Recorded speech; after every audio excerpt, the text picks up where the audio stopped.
Hi, Julie. Hi, Pauline. I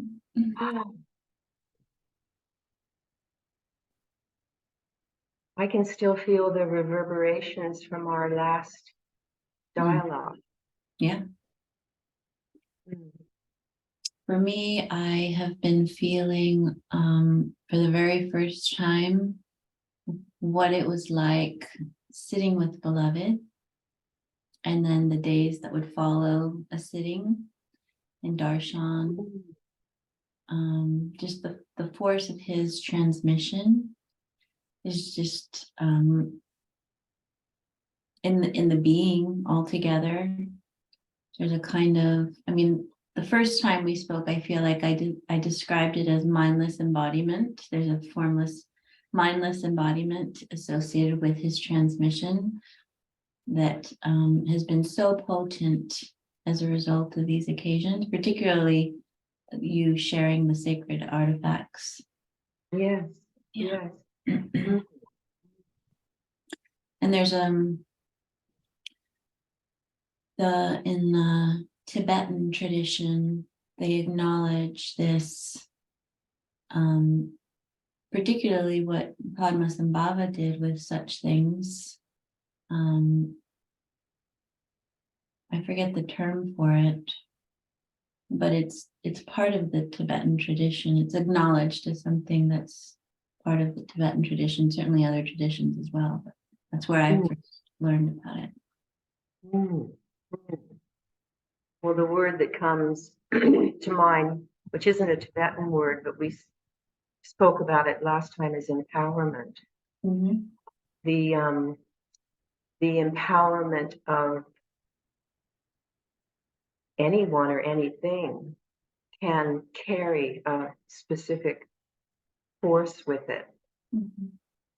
Yeah, and one thing that we've become aware of when we enter into a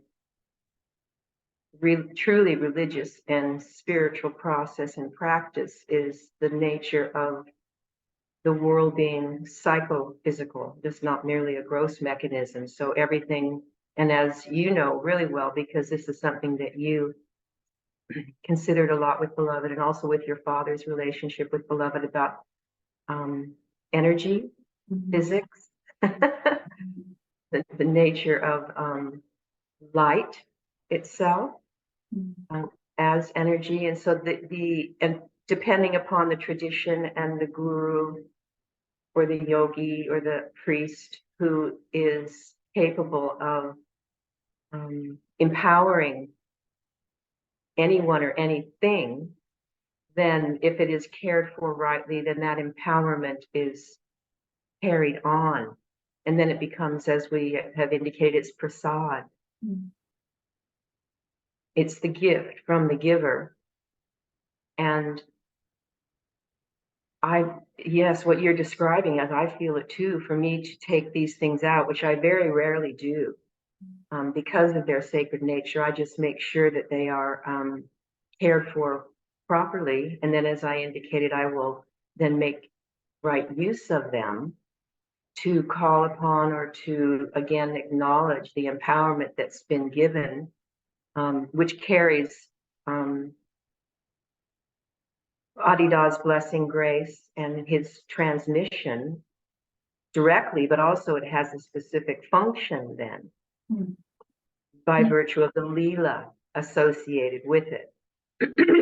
And in my understanding, this is what Beloved means by instrumentality.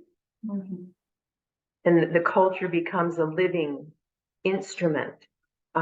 Devotees do his empowered places, he describes as his direct agency, like the things that he empowered himself as he's described them.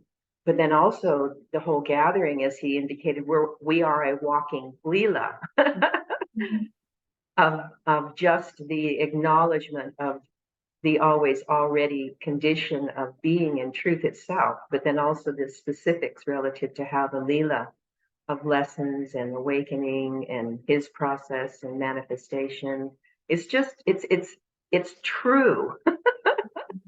It's the truth. Yeah. So this is what, to share that is our sadhana. That's servants. We share that. That's our sadhana. And I just feel so grateful to be able to do this. And there's so much, like when I consider, okay, well, what can I present? I just start looking at, I mean, my life is so imbued with it. Excuse me. But I'm like just one among hundreds who have these articles to share. And then, of course, as we spoke about, there's the sanctuaries that are so full of these. And this is something I wanted to talk about today a little bit and what I wanted to show you. And we touched upon it a bit last time. But before we do that, is there anything else you want to say or ask? No. Yeah.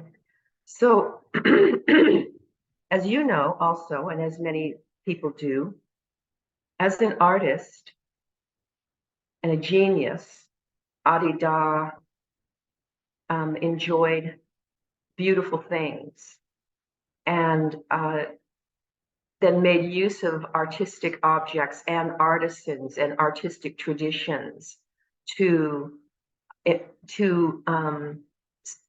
speak about and to place in relationship to him as the bright process and divine self-revelation that is true of everyone and everything.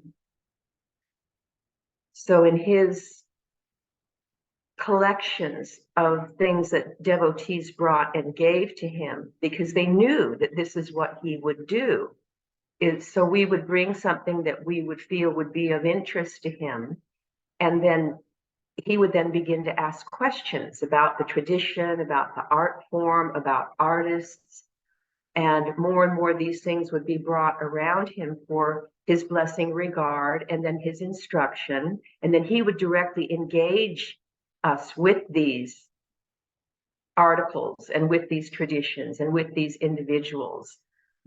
It's amazing. It's really amazing when you consider how many beings and things beloved blessed throughout his lifetime in this association, and devotees bringing him gifts for his blessing in this regard. And then they were always given back in return. And they're there, everything as a true and free renunciate. He was always giving it over and letting it go so that it could be made right use of for thousands, and possibly all beings are blessed by it, whether they're aware of it or not. But as is true with any of the divine Siddha gurus and true yogi saints and sages, their presence or their impact is continuously felt, depending upon the availability of those who are passionate for, who want to participate in the reception of that prasad. So it is with Adi Da. His blessings have been firmly established here and are irrevocably available for everyone.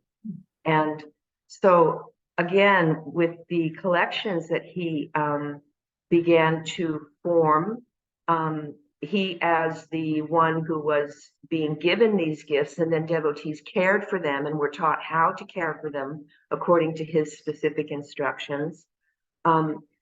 They hopefully at some point, and I know this will happen when there is patronage and availability of numbers of devotees, to actually be able to create galleries and museums where these things can be shown. And again, I have indicated that in 1976, he spoke to me about these things happening, and indicated that because of global interconnectedness, there would be the capability for all of this to be shared globally, so that there would be a combining of all the cultures in that regard. And even when I say these things, I just get shivers all over my being, with the superphysics of his manifesting in seeming time and space, but he was always in the eternal domain of bright blessing, viewing, being as in that, and inclusive of everyone and everything, to be able to bless it and to regard it as sacred in terms of the divine process. So today I want to show you a few things that are along the same lines of the pig theme. Okay. The PIG theme, given the boar tusks that I shared with you previously. So I have pulled a few things from my I have a couple different vessels, with drawers and jewelry box, and then I have cabinets, that have these sacred things in them. And one that I'll begin with that is amusing because it's very cute. Adi Da collected many different kinds of stuffed animals. Okay. And as we know, there's the teddy bear collection, which is associated with the 1986 process of his revelations about the illusion of relatedness. And I have, like that, I'm not going to show you today specifically because I want to show you a stuffed animal that he gave me. And partly why this is relevant to me is because of my ferocious appetite for embodiment in terms of how the process manifested in me, and my vitality and forcefulness and,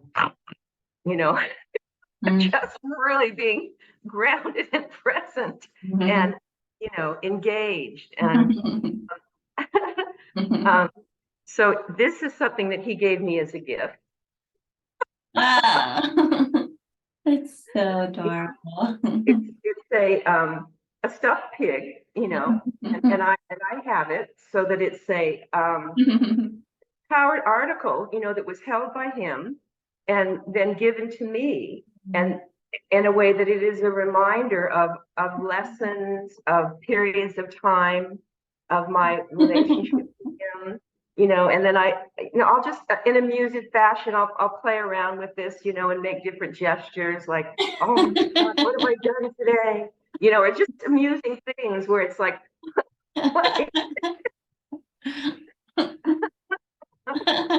and but this is related also to a place on the island where the boar tusks came from, and which is called Pigsville.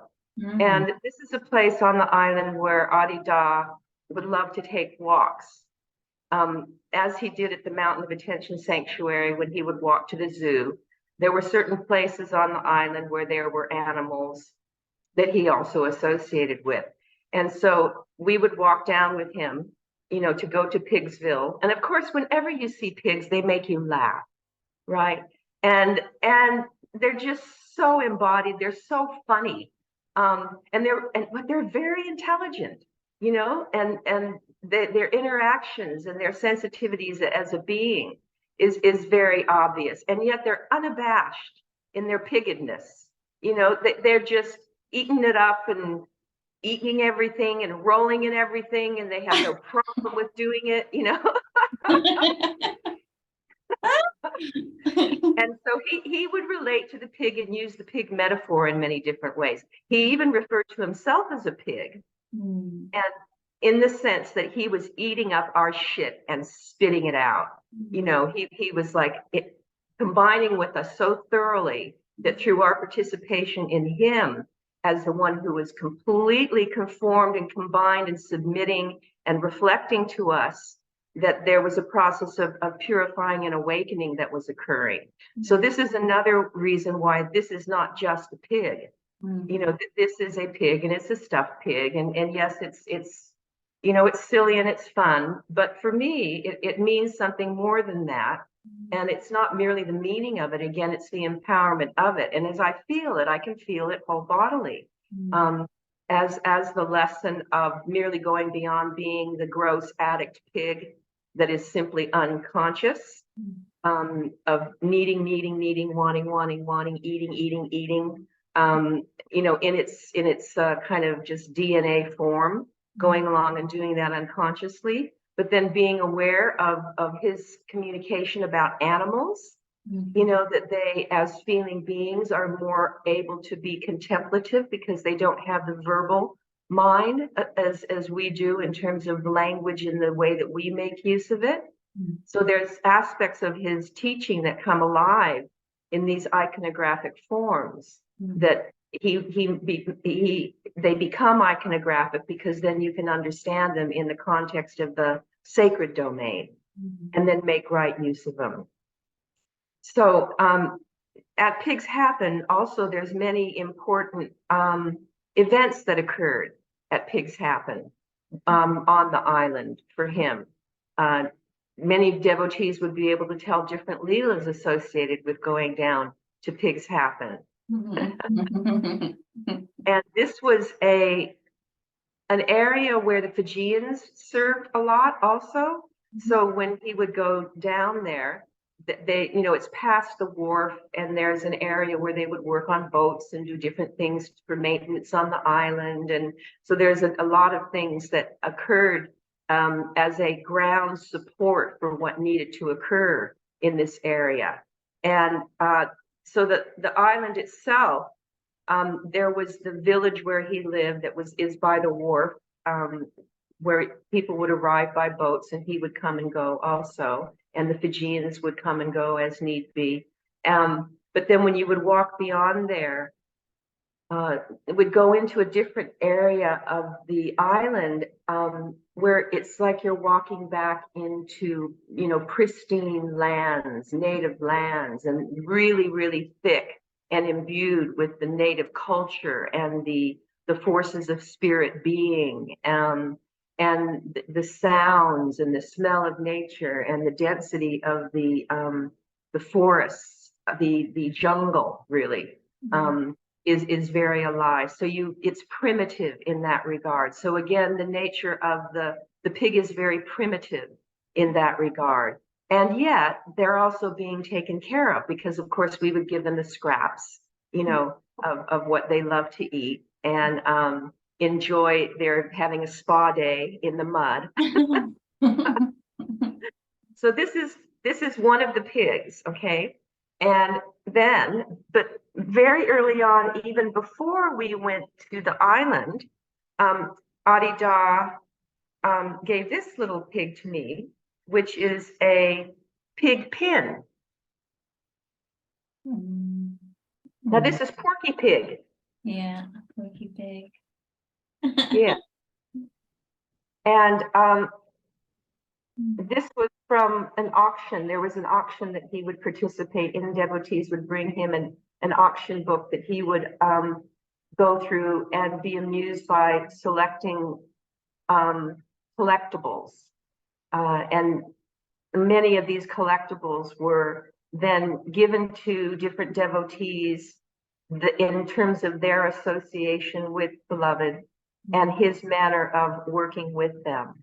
Mm-hmm. So this is just a pin that you would wear. So I've been in the custodianship of caring for this pig. Again, sometimes I actually have this pig pinned to this pig. So as I would, take care of them, I would also make use of them.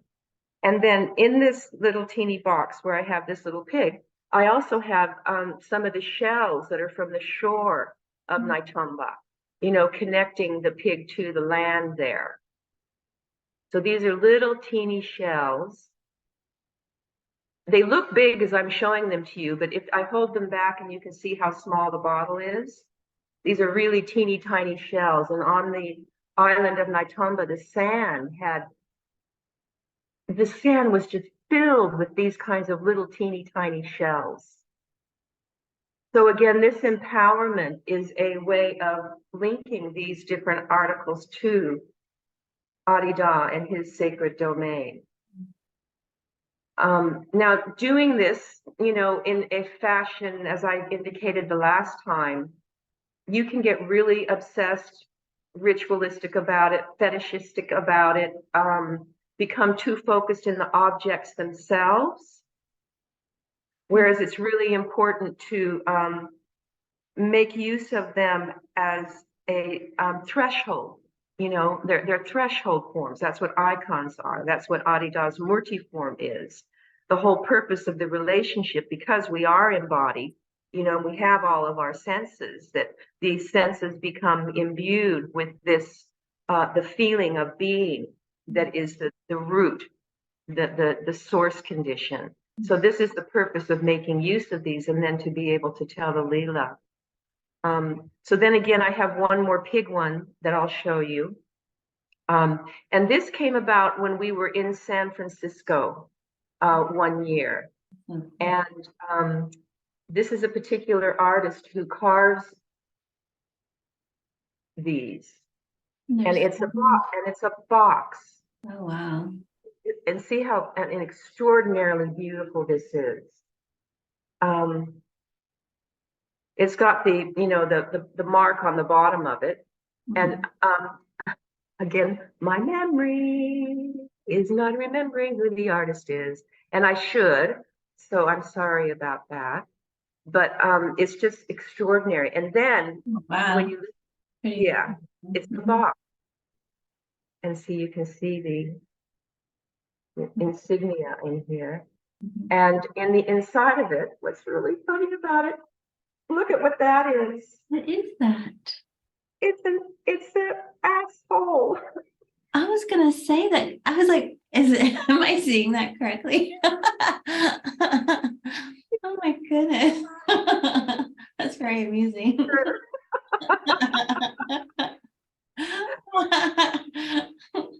You know, so here it is. This is, you know, happens. Pigs happen. Yeah, that's great. That's really wonderful. And they're completely happily intermingling. Yeah. As, you know, full on pig. Yeah. Full on pigness. And the message to me was always release self-consciousness about being and seeing as we manifest. It really is. It's very much coming clearer and clearer and clearer. Nothing needs to be hidden or to feel embarrassed about or ashamed of. It's simply arising in right relationship to the isness of it and the beingness of it, you know. And when there is the release of self-consciousness and the problem orientation, then you're happy pigs. And of course, one of the things that we remember most clearly is Adi Da's just, you know, talking to us about the pigs in the kiln. So that's where it brings it even further beyond, is that there's all of what you could say about the pig and where the pig lives and how the pig is and how it, you know, the characteristics of it and how we can identify with it and, you know, be amused by it or disgusted by it. But then on the other hand, there's also then the, you know, his presence and his communication about how the pigs are outshined.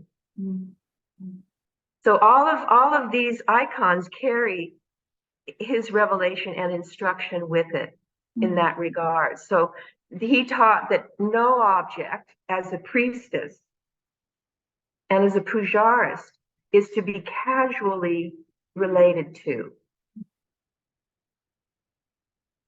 Everyone and everything is sacred.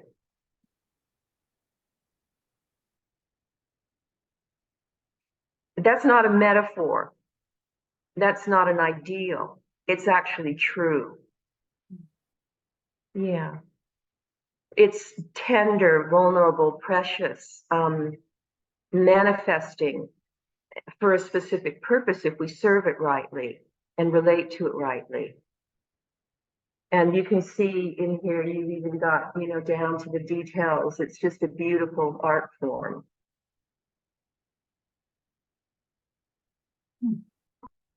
I know it's remarkable. Yeah. And so and there are other ones like this that he also has, and other devotees would also have. And this is why I just look forward to the time when we're able to house these in a way that many people can be able to feel the empowerment and then receive his blessing instruction as a result. Yeah. And then I'll show you, you can see the little face so cute, so sweetly. No, they're so alive.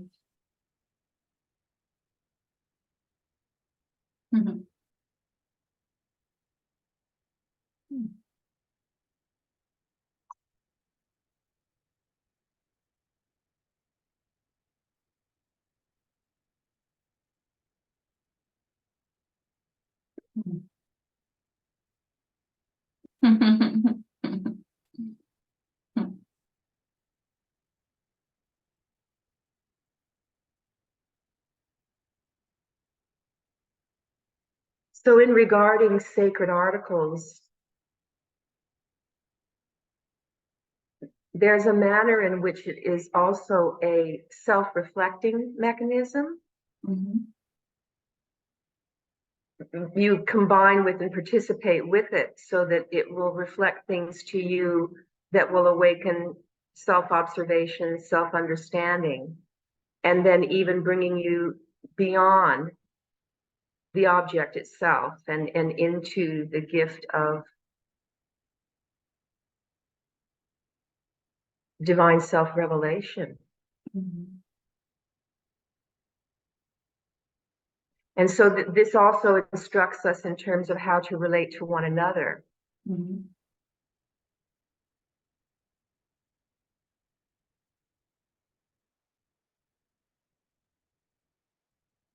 So those are pigs happen, and pigs being outshined in bright being itself. Mhm. Including this pig here. all sorts of different names. Yeah. You have to go through all the names at some point. Yeah. Well, immediately the one that comes to mind just in relationship to the pig is I was called Bongo very early on as an amusing name, because that was very like boop, boodoo, boodoo, being vital, pig-like, moved around, knocked things down, broke them, bongo, not, it's that all energy, no technique kind of way of functioning. Yeah, he loved to give these names in that regard, because they were, again, they were empowered, they were blessed with a form of instruction and amusement, and would bring humor and make us be aware, self-aware. And then to grow beyond. Every name he ever gave me was always about that, even though I might have felt embarrassed by it or amused by it, or, oh, that's me. I'm that one.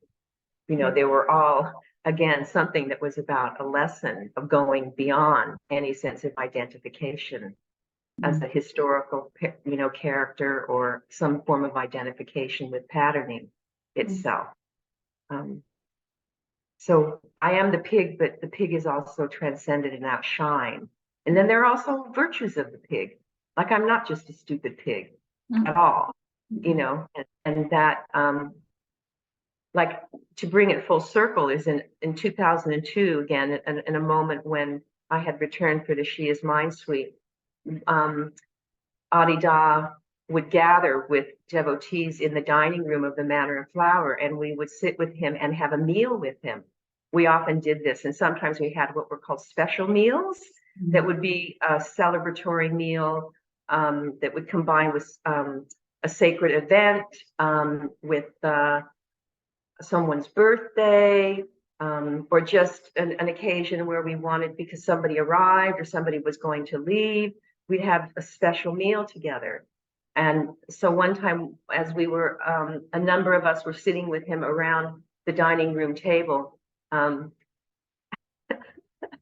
Kanta, she can be so funny. She came bouncing around, in the room, and she kind of was standing behind me and kind of playing with my hair, and she's saying, "Beloved, remember that here's this little piggy," like joking around about how I used to be identified with the piggies. And then Adi Da sat back, and he was very quiet for me a moment. He said, "What did I ever call you that? Where did that come from?" And that was another one of those moments where it was an acknowledgement in him that something had been shifted.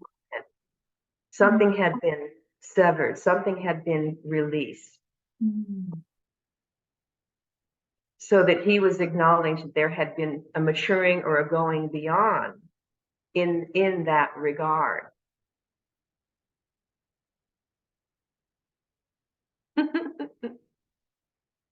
That's so sweet. Yeah. So another little collection. So this is one of the boxes that I told you about. And this is made out of cinnabar. Wow. What is Wow. It's a coral. Coral. Okay. Mm-hmm.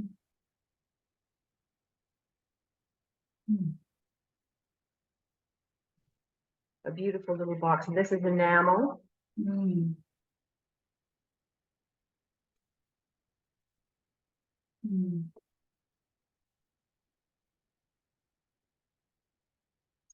And inside this box, I have another form of a collection. And again, I'm not the only one who has these, but many devotees do. And they often came from this Hakes catalog that I told you about, where he would choose these collectibles. They're just small little trinkets and things like the Porky Pig. So in it, it has a number of pins. Mm. Oh, yeah, yeah. And I'll take these out. So these are ones that he gave me over the years. Yeah. And again, they will speak for themselves as I show them to you. Mm-hmm. And the box inside is beautiful enamel. Beautiful. Yeah. So I will begin with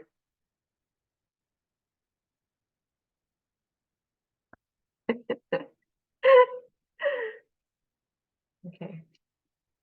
This pin says, I step in puddles deeper than you. Now, is it beloved speaking or is it you speaking? Well, see, this is the koan. Uh-huh. When I received this from him, and of course he laughs uproariously, Yes. and beloved's laughter is contagious Yeah. because it's not only his laughter itself that is just another form of his transmission, is that his humor, again, about don't be self-conscious about these things that I reflect to you. That you need to observe and understand, or he may be pointing to something that at the moment in time when he gives us something like this, we may not even be fully conscious of. And it will be something that will become more obvious over time. And it also may morph in certain ways in terms of the reception of it and what it may be revealing. So, and that is the case with this particular pin that he gave me. So when I first received this,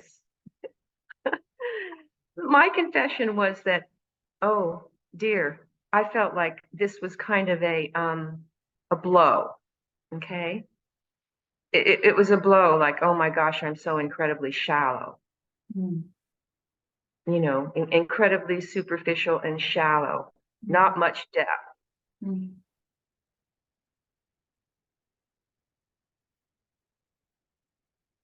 But then,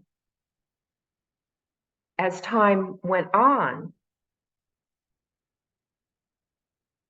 you know, in feeling his person and the process that manifests in his darshan and his instruction, he does speak of the deep and the depth required to go to, seeming to go to. But then in reality, there is no deep at all. There is only a sense of depth perception in association with conditional forms. Because in the bright, there is only light itself, and forms are recognized as modifications of that. So as time went on, I began to feel that, well, yes, I can relate to this communication from him in different ways, but to actually feel the import of this in the context of recognition, then my relationship to this specific gift was transformed in a greater depth of recognition.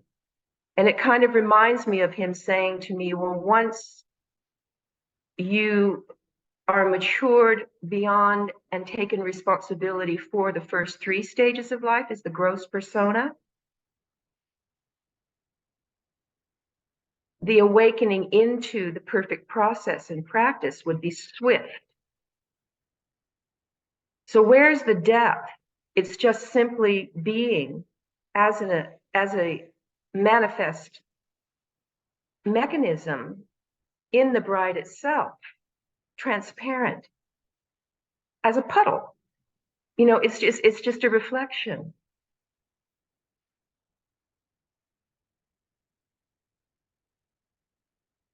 Yeah.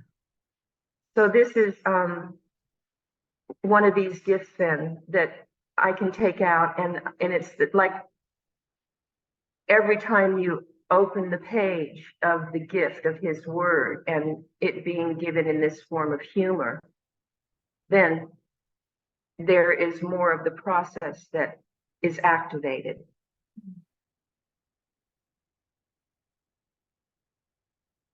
Here's another one then. I think I've done this one. I've used this liberally. You certainly have.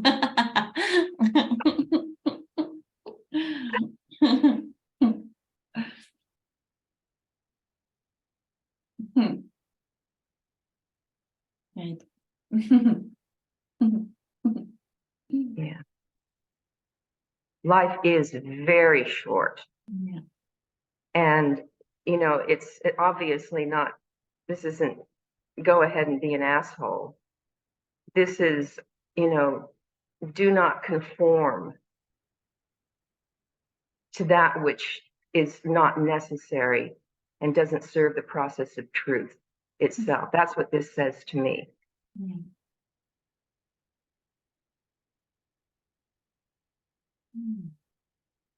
And of course, the freedom, you know, required in not having to mind your P's and Q's.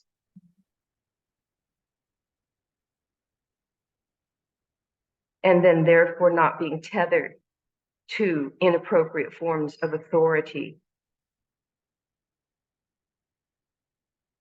being exercised and having a relationship to it that is not true and free. So these, you know, this is just a little button, but again, it's profound in the process of my relationship to him. And if it can be made use of as I share it, then that would be wonderful. And again, these are simple objects that have been blessed. And of course, as we know, nothing is permanent, and at any moment, it could all be exploded. And many devotees have received gifts that have been burnt in fires or washed away in hurricanes, lost or stolen or whatever, things that have happened. So you can't hang on to the objects themselves. Yeah. So here's another one.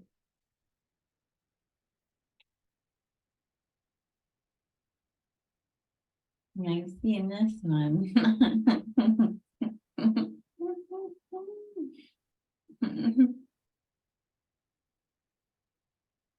Now that speaks so much for all women.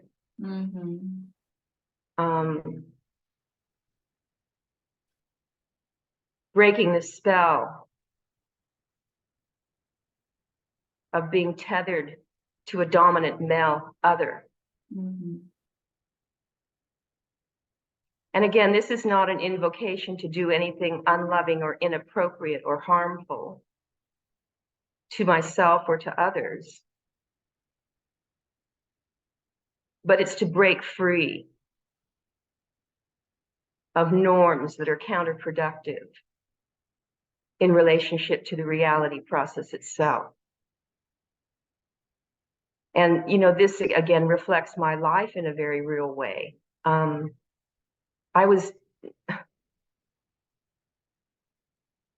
I could be well behaved. I was very capable of meeting the mark of expectations, but that was not sufficient in my heart of hearts.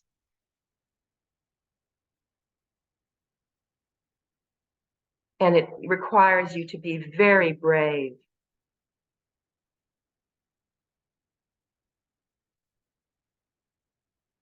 to not conform to certain expectations that are the conventions of a world that is ego made.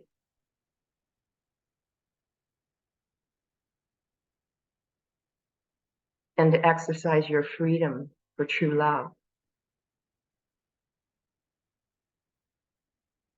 And to not compromise.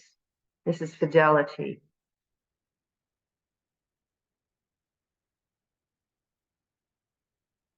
And one of the aspects of my emotional sexual relationship to Beloved was actually growing into womanhood, to actually be a true woman, a full woman, and the ability to be able to be this free so that I wasn't tethered to this identification of a woman who had to be hidden.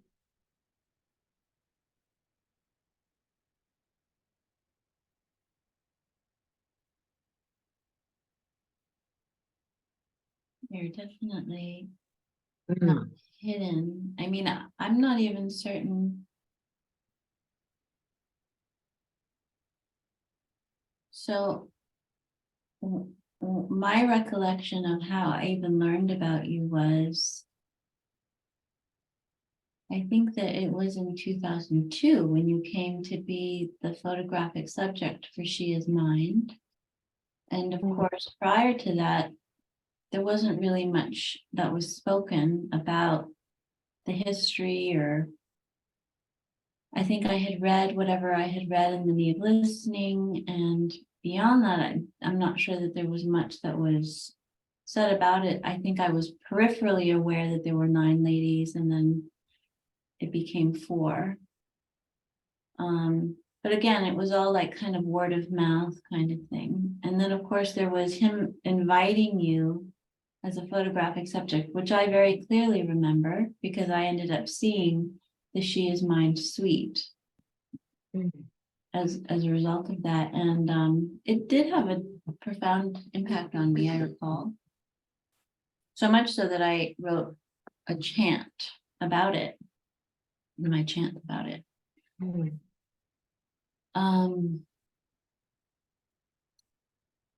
And then in 2002, that same year, he went to Kauai, and that's where he initiated the 1.1 transmission sittings, which was from the context of the 3 short years that I had been a devotee, it was a radical departure from anything else. It was a very concentrated process. There was something very clearly different about it that he was doing. And I was invited to come and sit in those sittings. And I recall just being invited into the occasions without any kind of preparation because it was the onset of it. So there wasn't really a structured retreat process explaining too much about it. It was just go in, come out, write your response of what happened. And so that was the context of my exposure to it. But I understood that there was something different about it in terms of the nature of those types of sittings over against the kinds of darshan that I had participated in until then. And for me, what happened was I certainly did experience something very distinct occurring in those sittings, and every day it would be different.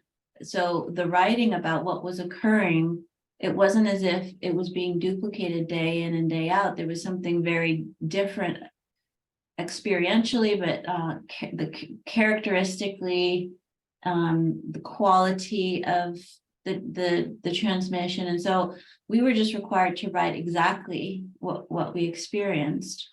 And so my recollection is that he would be presented with these responses and he would acknowledge, yes, this person legitimately is participating in the process, and this person is not. He created piles and stuff. But I recall that after I had written my response one day, again, just completely coincident, psychophysically coincident, I stumbled across a booklet that happened to be somewhere in the sanctuary grounds or in the vicinity, maybe at the house I was staying at, that was a booklet that was put together by you four Kanyas at the time, at a certain time when you all had undergone a certain initiation of sorts.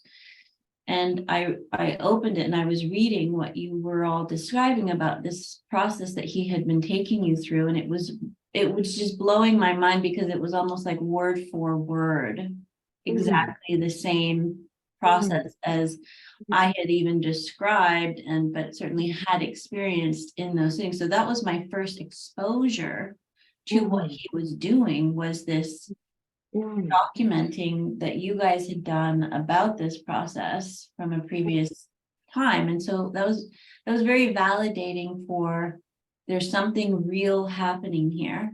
And then I also then opened a text that I don't know if it had been handed to us or that I had just happened to read, but there he was describing in the Dawn Horse Testament, in his words, what the characteristics were of this process that one would potentially experience as a result of reception of him spiritually in the body, but certain characteristics and so on. So again, it was a secondary validation, but I remember the first time it was that, and I recall the one that I read that was really that I was connecting to was your description. I mean, I read all of them, but it happened to be yours.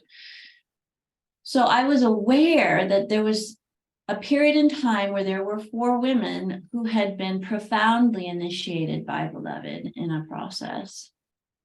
Other than that, there was a lot that, just you weren't really brought up much. You know what I mean? It wasn't really part of the. And so the fact that I was brought into connect with you in 2018, I have to credit, I think in large part, I have to credit Ed Reether, because of the fact that it was him publishing your Leela. Right. And in the context of where I was in 2017, 2018 in my process, and I wasn't really able to find anyone to speak to, I was trying very much to connect with some of the other women who had been intimate with Beloved in this very unique way. And for me, I felt it was an important Leela to document. So I'm just going to go ahead and say it.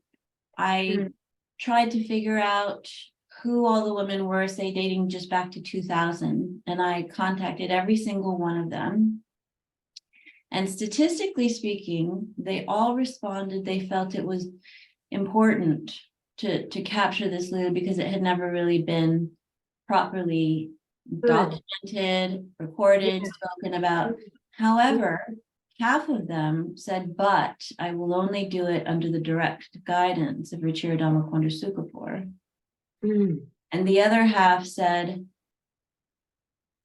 I will only do it specifically if she is not involved in editing or revising my Leela. And so those statistics, I was like, well, that's an interesting piece of information. I felt it was important to relay that to the Ruchira Sannyasa in order. So I did. But that was something that, came up for me as part of my wanting to connect. And then I think in the context of that, that's how I stumbled upon your Leela that was published by Ed Reether, which he had only just gotten in touch with you, I think, in the few years prior to that. Following 2014. Exactly. Following a retreat that he made to Naitamba. So in the context of sacred empowered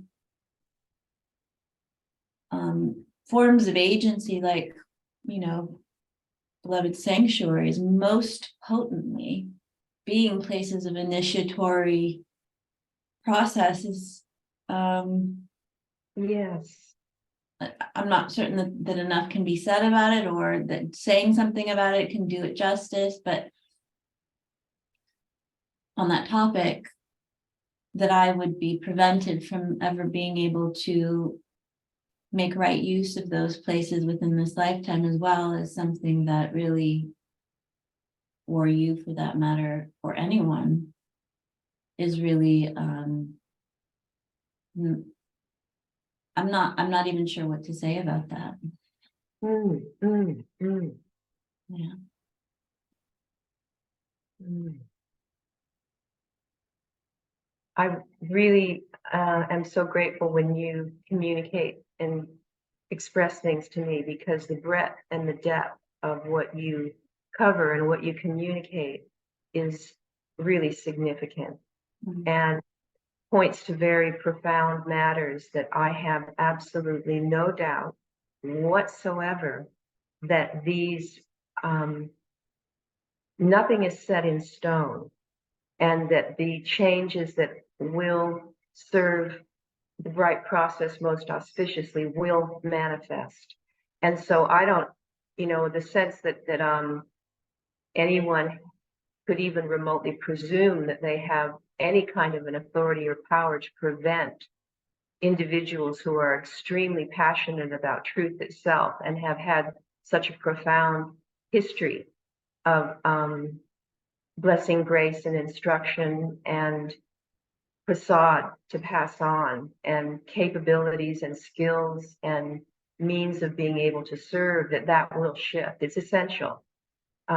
All of those of us who have come around Adi Da within his physical embodiment in relationship to the numbers of beings that are manifesting and cycling in, cycling out, seeming to be in association with the world and the patterns patterning, that it's just even a very handful of people who have yet responded. It's not that many, and yet all of those beings, no matter who they are and what their response has been, are essential for the foundation establishment of the whole process that Adi Da gave for all beings. So it's just ridiculous for there to be any notion that it's okay at this point in time, particularly when it's hardly even begun. Like the actual process itself has hardly even begun, as he indicated, right before his Mahasamadhi. And to then cut people off as though some are more mature and it's right for them to have access and some are not. It's just absurd. It's absolutely ridiculous. And it will break. That spell has to break, because it's already showing the signs of its unlawfulness. And I trust the process. I trust that, as we've spoken before, and even as speaking about the pig, that these the errors will be understood, because at the heart of any being, particularly the ones of us who have become consciously aware of this gift, there's just no way that holding on to an error or a point of view or something that is obstructive can persist. A true devotee would not allow that to happen and wouldn't continue in that. There would be the joy of letting go. There would be the joy of losing face. There would be the joy of saying, yes, we need as many beings as possible, and we will conduct and enable and serve for that to happen, to be able to establish the foundation service required to make sure that all these treasures that he gave can be rightly cared for, because they aren't now even remotely being cared for properly. And it's just so abundantly clear, this holding the line, that's happening, that authority is attempting to do from whatever perspective they genuinely feel they're doing right by. Yeah, we would do that, like in terms of your description of the kanyas and periods of time where beloved would reinitiate. There would be like I described it, he described it as a recapitulation, or another period of time in which there would be another form of saying the same thing, but initiating another aspect of it, speaking more in depth about it, addressing more different individuals about it. It was an initiatory process with different configurations of beings, and so that would impact the totality of the universe or the cosmic domain in ways that he was imbuing and conforming, and people were being conformed to and working at levels most of the time that we knew nothing about. Our level of awareness only grows in terms of sensitivity. And he actually said to me, another thing that he indicated is that you won't really understand my full Leela until you enter into the perfect practice, beginning with this third stage of the perfect practice and the beginning of the seventh stage demonstration. We won't even really fully comprehend his Leela.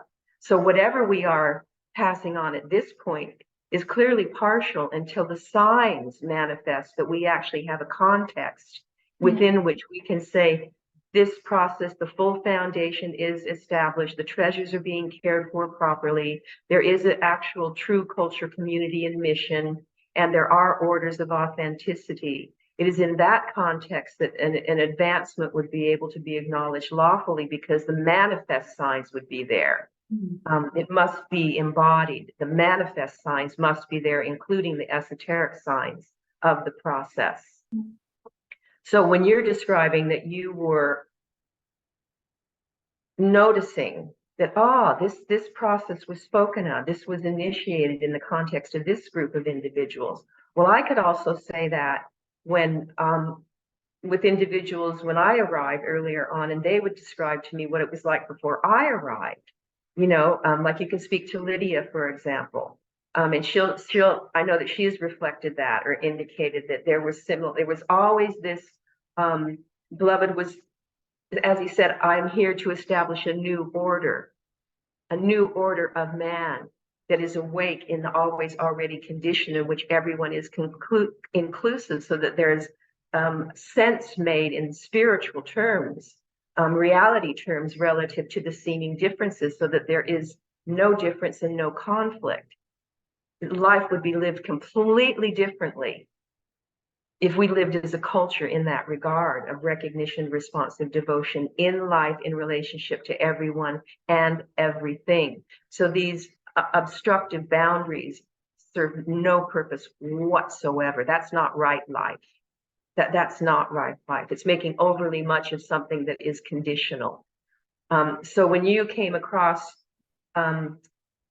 these historical nuances, it is an eye-opener, because it does reveal the nature of the process. Yes, well, that's what I was looking for. Is I was looking for corroboration of the actual process itself in others who could speak about it without feeling inhibited in their speech, largely because there had been already ingrained, I had come to feel, I'd come to experience it directly. Even in darshan occasions, for example, after darshan, there's a process of writing a response as regards darshan.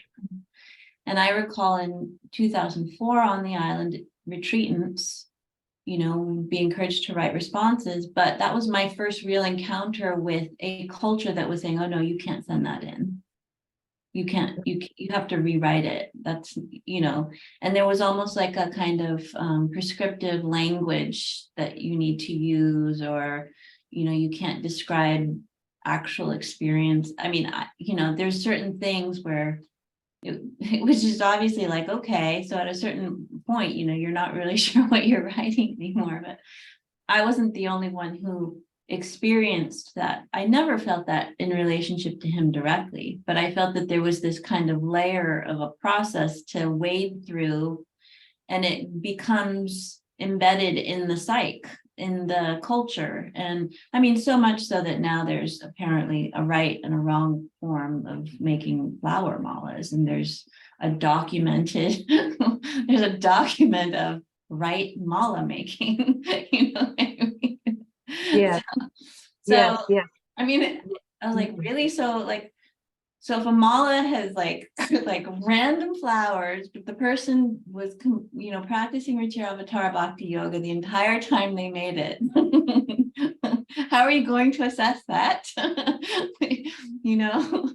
Well, this is what you're saying is very important, because it does point to a rigidification that occurred based upon a wrong relationship to beloved. And the details about how come that rigidity or that form began to manifest, it was because of a reaction to his displeasure. It began to occur after 1986, and he had to continue as after 1986, the renunciate order, which wasn't just the Kanyas, it was actually a large order of renunciates, male and female, that he established, but that ended up falling apart because the whole mandala was not showing the signs of participating in a manner that would serve. You know, the servant is the server. Everyone is served and everyone serves. That was the asana. That's the asana of a true devotee. And it's not about a distinction being made relative to levels of practice in that regard. Everyone is a servant and everyone is being served. And that is the way that the linking happens and between the apparent rings of the mandala relative to a seeming center. You know, it's all about making a center and reacting, you know, pinning that center down, being so attached to the center, reacting to the center, scapegoating the center, being so attached that you end up destroying the center. You know, and this is how beloved was related to, and everybody wanted a piece of it. Everybody wanted proximity. Everybody related to him wrongly in terms of his divine self-revelation and the nature of being itself. And so as he said, I can't work with all of you in the same way anymore. And then his situation had to become more refined, and he wanted to be able to continue to reveal and address all aspects required, even as he demonstrated the seventh way, 4 phases. You know, he had to, in his embodiment, submit to and trusted that what was necessary would come into his sphere for him to be able to address all of this. So as he kept saying, time went on, even though he had recapitulated the reforming of different groups of individual around him, and then he'd say it in a different way, and he'd reveal it in a different way, and he'd speak about different aspects of it in a certain way. He was always only speaking about the one process, the inherent process of being itself, and how it is manifested, and what the actual signs are of that in esoteric terms, and how they'd manifest in life. And so when he began to get upset or not pleased, there was also something that he indicated, was that no, don't bother me, only bring me good news. And because of the lack of maturity still in the gathering as a whole, and to the ones who then were brave enough to continue to assume responsibility directly in his ashram or in his house, it was an incredible fire and tapas to constantly be bringing things to him that never met the mark. You know, it was like, oh my gosh, it was like it never felt like there could be anything that was going to be satisfactory. Now, that is not entirely true, but that mood began to pervade. And I'm speaking about myself here too, is that it became really, really disturbing and upsetting to feel that after all this time, it's like, you know, 20 years later for me and longer for others, that we've given ourselves so fully over and the guru is not pleased. That was so painful, extremely painful.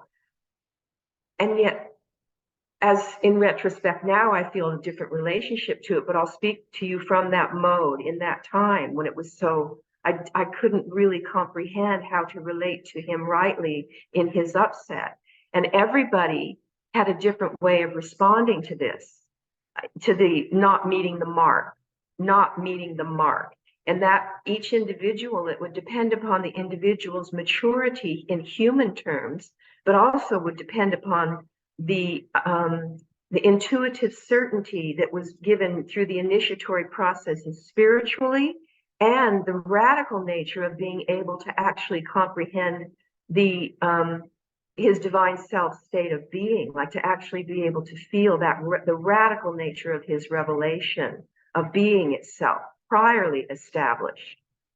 So the aspects of that he addressed in us as gross, subtle, and causal beings were at play all the time in relationship to what he was continuing to reflect to us, although he wasn't satisfying us by interacting as the teacher as he'd done in previous years. And there was a huge reaction to that when he stopped doing that. And that even continued, even with those who were in his household, and the shifting that occurred, with my leaving, and when the 9 ladies broke up in 1986, and many of the men who were associated, we got scattered all over the globe. And then from that point on, he was not playing a game. He's never played a game, but he wasn't interacting. He wasn't playing our game with us. And it was always a way of saying he could not compromise. He could not compromise. So I'm pointing to the reasons for why these formalities came into place that were supposed to be about only communicating in a certain way that would please him. He, in no uncertain terms, indicated that that was completely off and absolutely superficial, and he could see right through it. He said, "You're just parroting my dharma back at me. Yeah. It has nothing to do with a description of actually something that's real for you, and showing me the signs." And he says, "And besides, what you would write to me or these reports that you bring to me, you're full of shit. This is bullshit. You keep lying to me and you're having me on. And you think I don't know this? And yet this is this repetitive motion of continuing to do the same thing, where reports were given to him and they were actual lies." And I became aware of this after 1992 and going in and out and in and out of his company. I began to become aware of the manner in which the seeming circles that were seemingly more at a periphery, not so in much proximity to his physical body, I actually began to see how the whole thing was operating, all the way from what it's like right on his body, in his bed, no difference whatsoever, all the way out to a seeming distance, no difference whatsoever. But being able to see the perturbations of the manner in which ego politics were being played, emotional sexual games were being played continuously to the day of his samadhi, juggling for position and point of view and status and visibility and control and ownership. And these reports were all an ego's mode of trying to say the right thing, do the right thing, but they were actually had no corresponding signs. Now, that wasn't an absolute, because as I've indicated, I did also view and see that inexplicably and in very real times, when he would say, "This is what I require in tangible terms for me to do my work," like with his artwork or with his writing or in relationship to something that had to happen on a sanctuary, somehow or other, the configuration of a number of different beings that weren't necessarily at all close to his body would provide, in responsive recognition, what the elements were for him to conduct and to do what he needed to do as Mahasiddha Da. And then something would manifest or come into being that would clearly be pleasing. And then he was manifesting his side. He was actually manifesting an art form, whether it be his literary art or his visual art or the sacred arts or the sanctuaries, or somehow or other acknowledging that this had happened in different devotees in relationship to him. And in no uncertain terms, it had nothing to do with physical proximity to his body. That was one of the most important things that he was wanting to make it understood. He was here, he's here, he is here and is present, always was for all beings.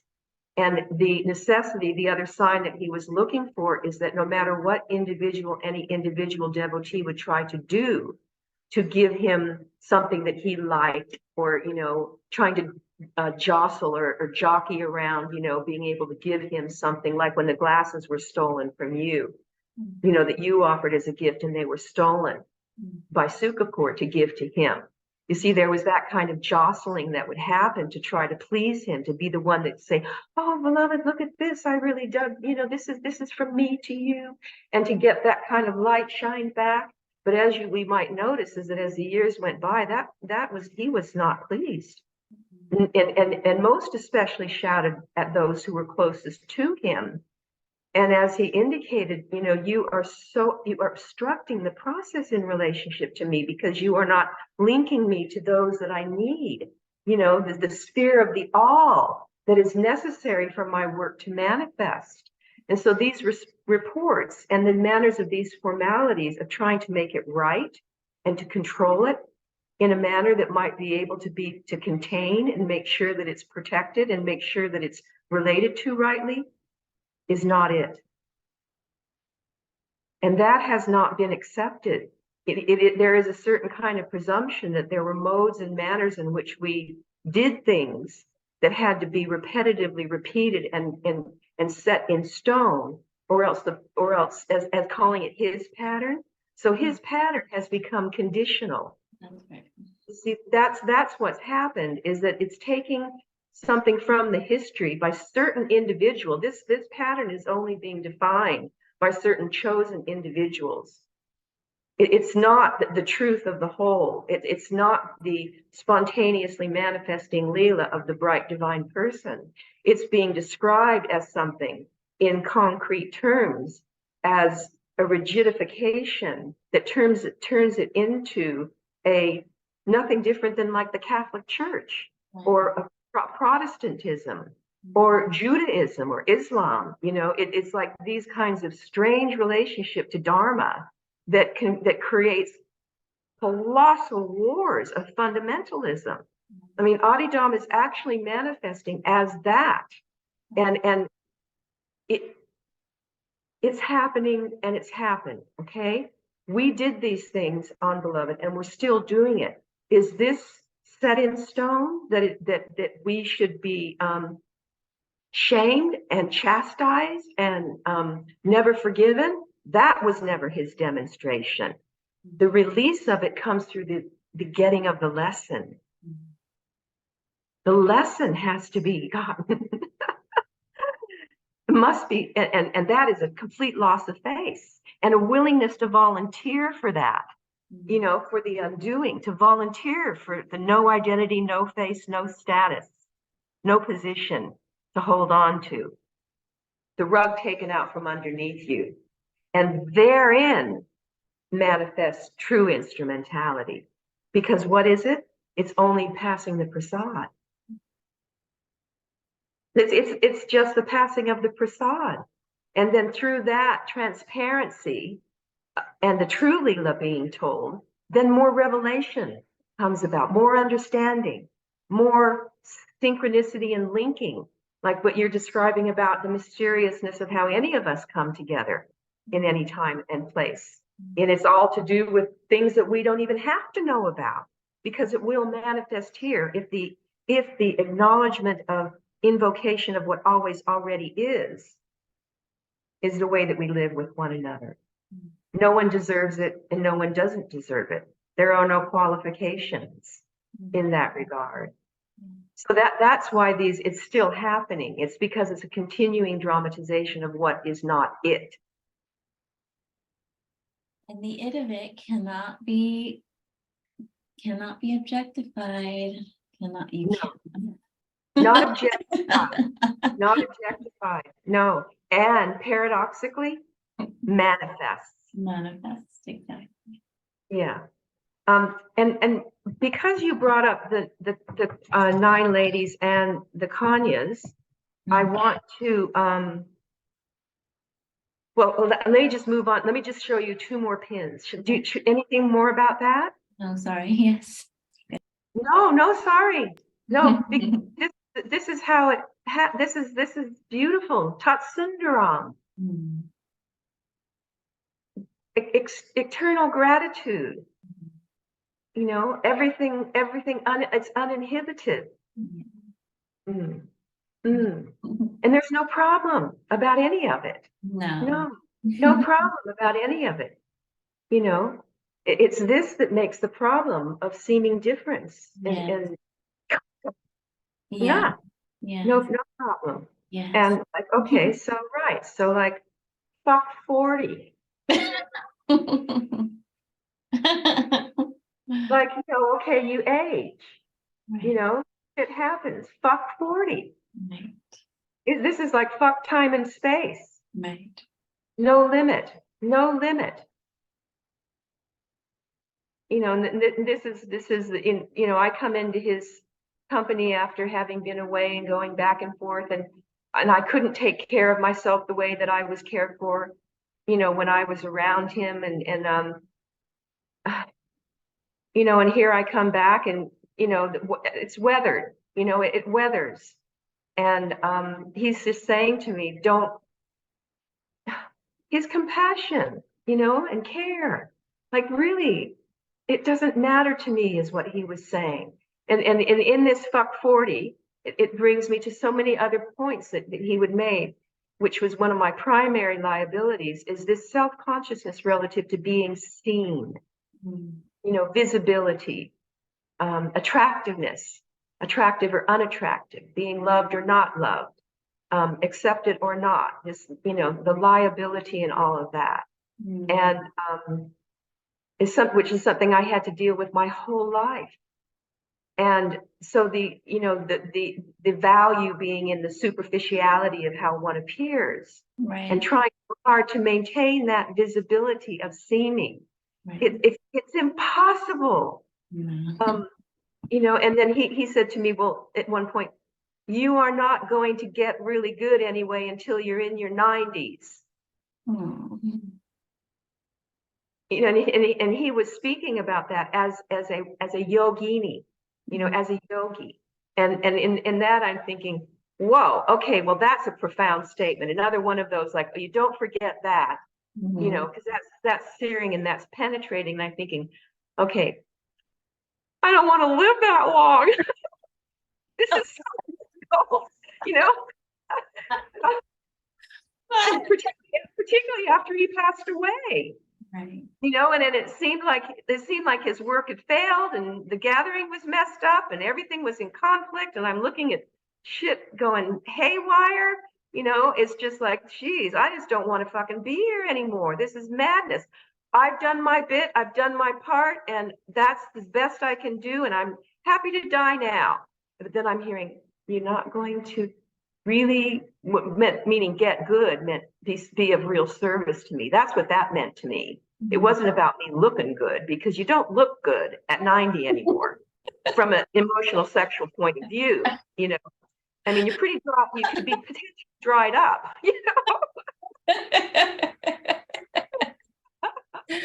but that's not what he's looking for. He's not looking for an objective goddess who's looking good.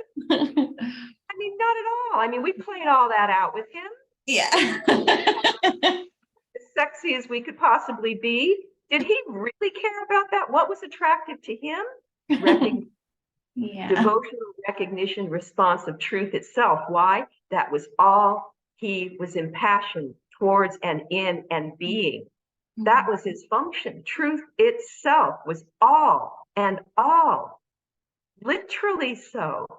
And those were the ones, that response, that beingness, that recognition was what he done. That turned on.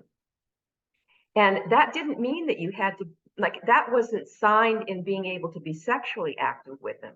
Now, that's a whole other thing we can talk about, which you were also alluding to relative to the women who would speak about their intimacy with beloved and would not.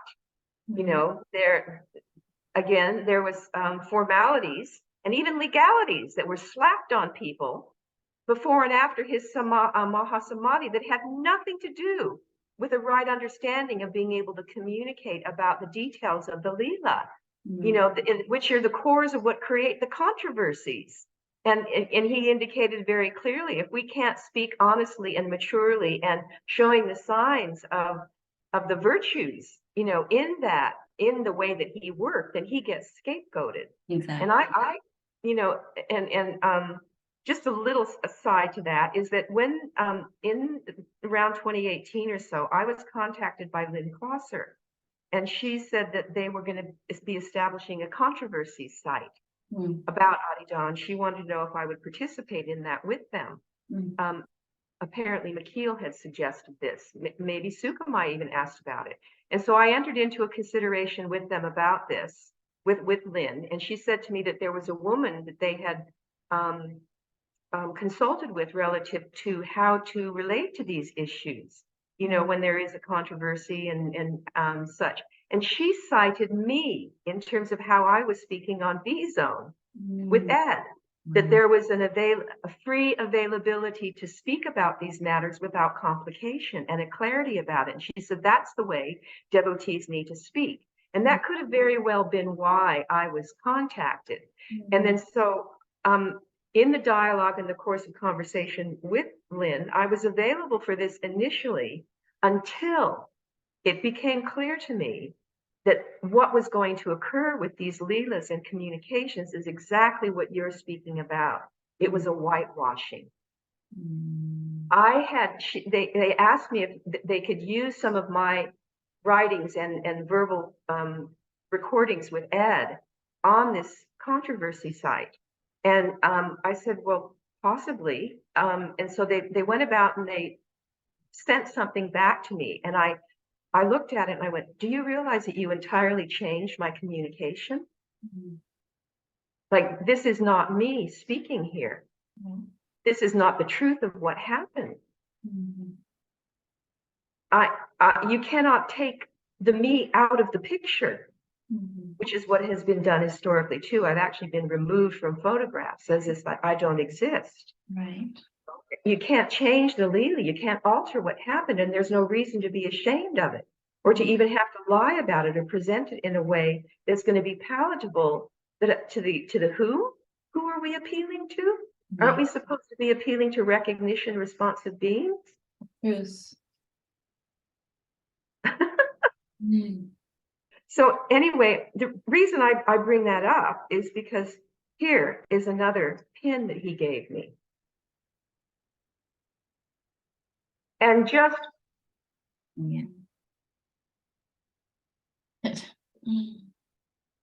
is that what I'm going to speak? Is that how I'm going to speak? Some pious horse shit? What kind of pious horse shit am I coming up with to communicate? Not it. And this ties in also with, you know, my psychobiography of the ego in emotional sexual terms, which he characterized and called the Mormon flasher. So am I going to be a Mormon in my communication? Am I going to be a flasher in my communication? No. That's the two-sidedness. That has nothing to do with it. It's horse shit, as he's making very clear here. So interesting that you should bring up what you brought up, because yes, this is the answer. No pious horse shit. Which is like what religion business and you know, people who are ritualized in their formalities as a practitioner, is they're wed to the ritual programs and rules, and there's no life in it then anymore. It's like doing this to get to somewhere or some effect to come about as a result of it. It's exactly the opposite of Adi Da's process. Yeah, so Pauline, just quickly, I'm thinking of something I want to go get to bring to you, since you brought up the 9 ladies and the Kanyas, because I want to show you a photograph of all the 9 ladies together with Beloved. Yeah. I think this is an appropriate moment to do this. Okay.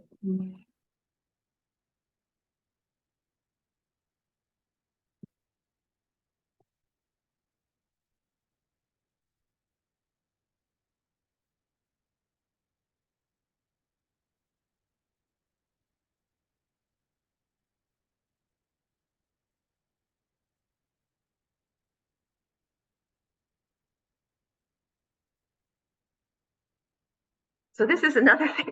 I just, when I think about, oh my gosh, we could do this for years and years and years and years, literally.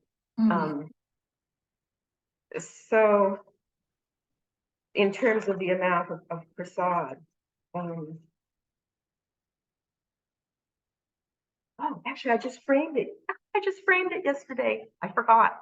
Hold on.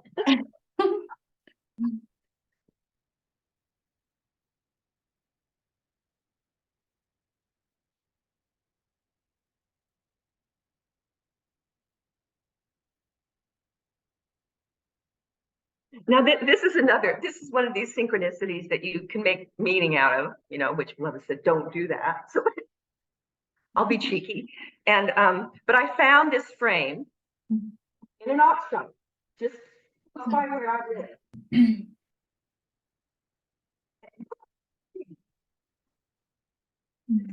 This is a picture of Mother with the 9 ladies and the daughters. And of course, there's Tam.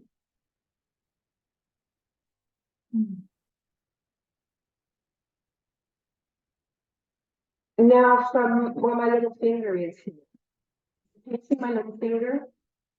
Your finger? No, I can't see your finger. Okay. So let's see. I'll take a picture of this when I post this, okay? All right, starting from here. That's Marsha. Marsha. Beautiful Marsha, giant fires. And then this up top here is River, which is Leela's mother. And right below her is Heli, which is Eo's mother. Eo is sitting right in front of her. And then next to Eo, right in front of Sukamai, is Leela. And then there's Sukamai right in between Beloved's legs. And then I'm next to River up there.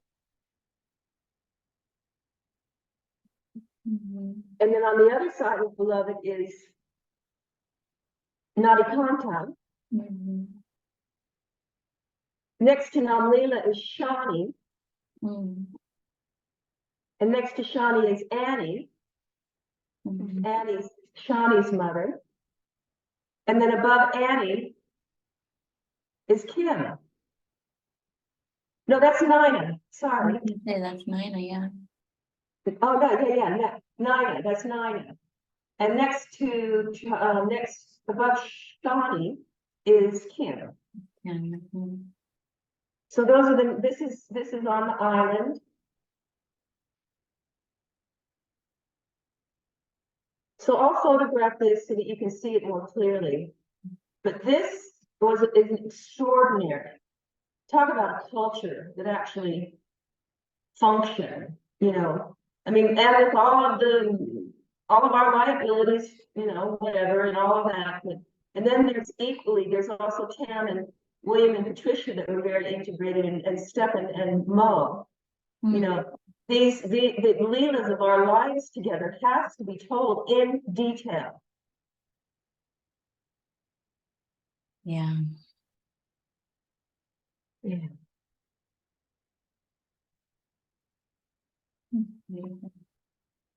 And then there's this one. I'll take it out.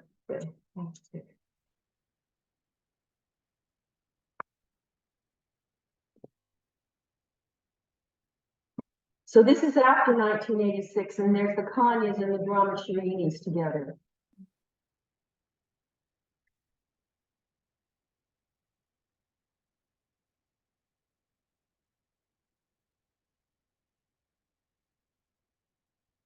So on the top, there's Eo, Shani, Leela, and Tamarin. And then there's Kimberly, myself, and Sukamai and Nadikanta. And this is on the island in front of Aham Sparanasan.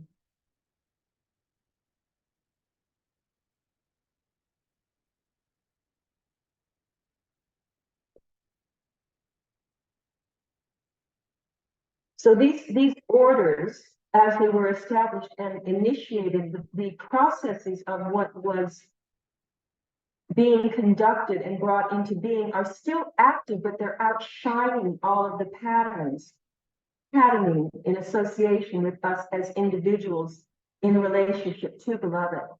And as he indicated at the end of his physical embodiment, partly what was occurring was the purifying of any of these vehicles or associations or patternings or conjunctions that brought him into manifest form.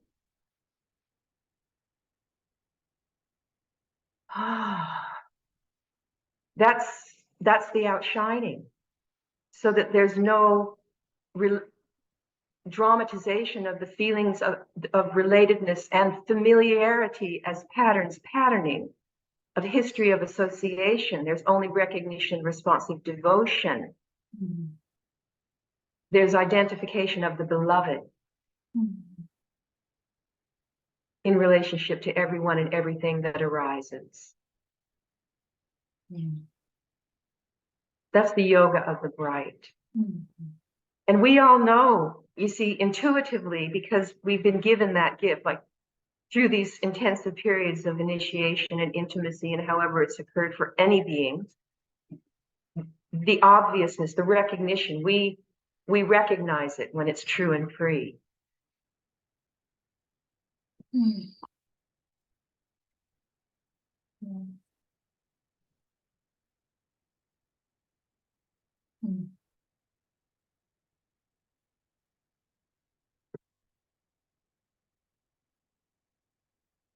So the literature that's been published post Mahasamadhi, a lot of it is filled with a lot of mythology, yeah. Even photographically, you know,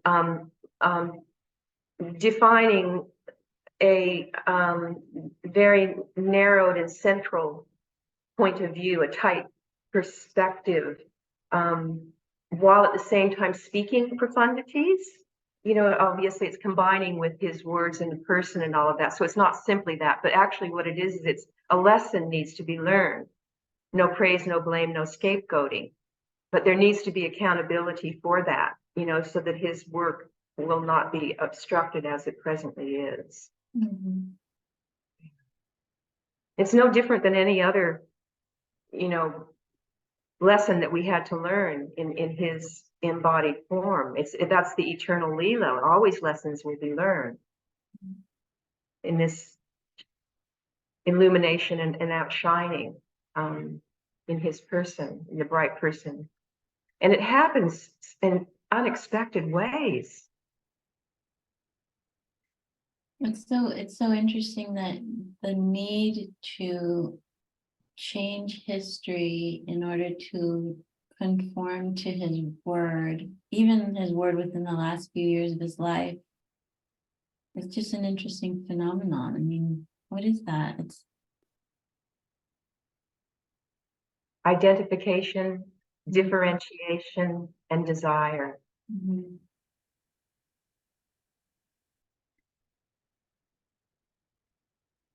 It isn't egoless, radical devotion. It's interesting because the true recognition and the true demonstration of what he's actually saying in his words would be complete indifference to what actually happened. Exactly as it would be entirely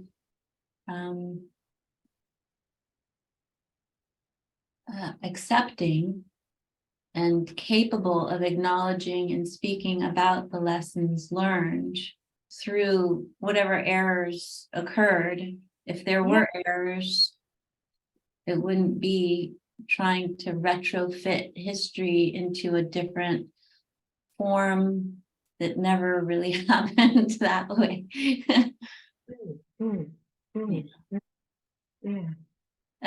For me, I feel that the strongest impact of learning that, for example, the me of listening was revised relative to the 1986 event was, in fact, that it scapegoated beloved and every other word in that book, because it calls into question his words about his own process, if anyone were to ever learn that something was not true, which it wasn't, you know what I mean? So how is that actually setting him apart, even if the reason for doing it was somehow based on some intention to set him apart by doing it? I mean, the whole thing is, it should just be owned, accepted, spoken about, acknowledged, corrected. Mm, And mm. that's what I feel that would honor truly setting him apart. Yes, yes, yes, Mm. yes, yeah. Mm. But as of yet, it's still not published. No, it's in the process. It's in the process. And the making him wait, making the process wait, Mhm. that as he would say, you're always coming to me with these phony reports and lies that have no substance, and you're telling me to wait more and that you're working on it. That's exactly what's continuing to happen by the refusal of the true devotee voice to speak with integrity and not to alter his Leela or process, and not to be afraid that mistakes have happened and will continue to happen, but we serve one another in the true thread, in the heart yoga instead. You don't want people to be so afraid of making a mistake. Right. Right. There's a lot of that in Adidam, unfortunately. Yeah. Well, Mm. I can't help but, feeling, Karen Jorgensen and her relationship to the sacred puja that Beloved empowered her with the teddy bears, Mm. teddy bear collection, and what the ordeal that she's trying to communicate about. You know, everything is sacred, yes. And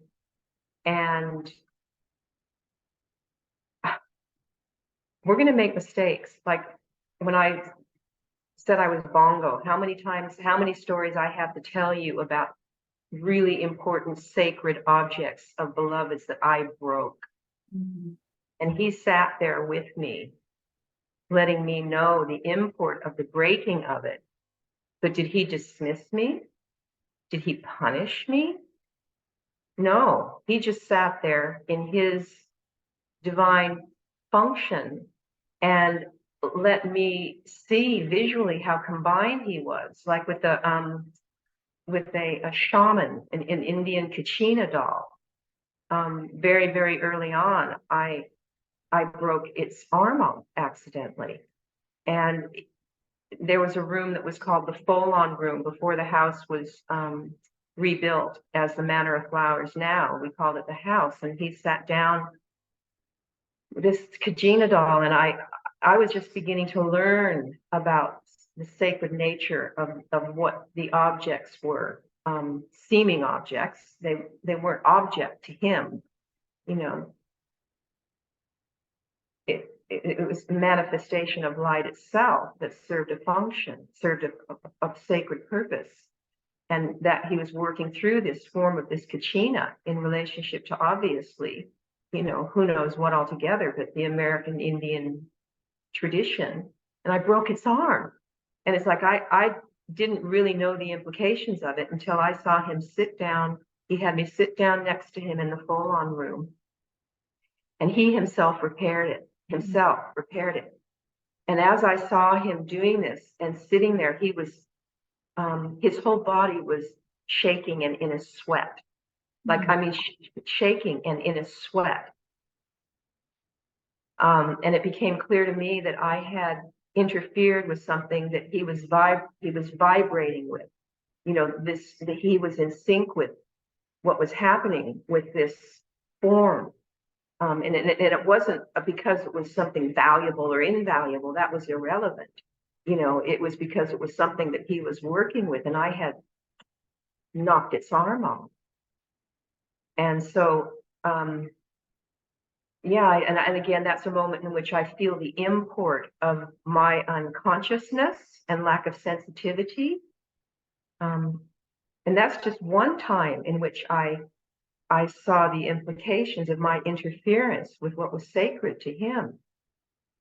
So these objects are sacred, yes, but we will make mistakes. We will break things. We will enact errors, but it can be rightened. It can be repaired. It can be restored. I mean, the whole process is the regeneration and right relationship to that which arises and recognition. So this fear can be undone. Yeah.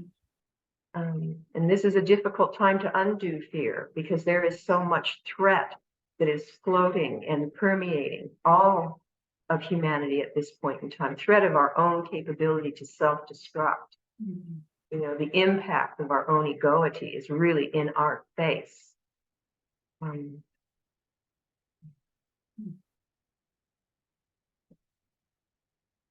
the divine is always already the case and present.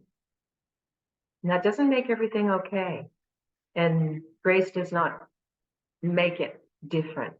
Our response does. Grace accomplishes the esotericism of how energy and attention is surrendered into the heart most fully, so that you awaken the domain of being.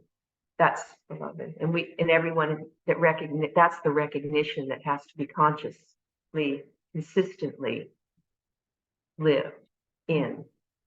Yeah.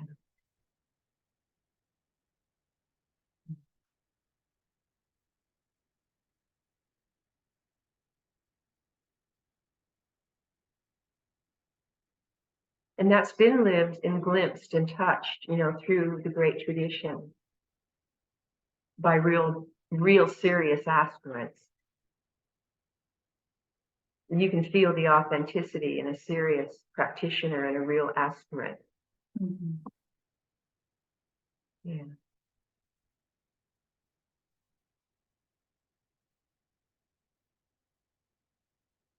And it doesn't have anything to do with wanting to own or know or control. There's a humility in it, you know, not a pious humility, but